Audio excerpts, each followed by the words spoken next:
Hello everyone, রজনীগন্ধার পক্ষ থেকে জিমিচু শাড়ি কালেকশন নিয়ে চলে এলাম।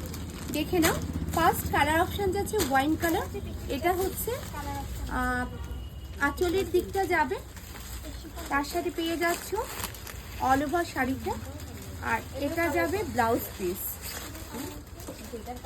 প্রচুর কালার অপশনস পেয়ে যাচ্ছ। এটা ওয়াইন কালারে পেয়ে যাচ্ছ, এটা পেয়ে যাচ্ছ রেড কালার, এটা পেয়ে যাচ্ছ হট পিঙ্ক কালারের ওপর যাচ্ছে। ব্লুটা খোলা ছিল, একটু দাম না। প্রচুর কালার অপশানে পাবে। এটা পেয়ে যাচ্ছ ব্লু কালার। প্রত্যেকটা কালারই কিন্তু ভীষণ সুন্দর, একদম পুজোর ট্রেন্ডিং কিন্তু যাচ্ছে এবার। আর তাছাড়াও আরও কালেকশন পাবে। ব্ল্যাক কালারে পেয়ে যাচ্ছ, কালারটা একটু কাছ থেকে দেখো। ব্ল্যাক কালারে পেয়ে যাচ্ছ, আচ্ছা পেয়ে যাচ্ছ পেস্টা গ্রিন কালারের ওপর।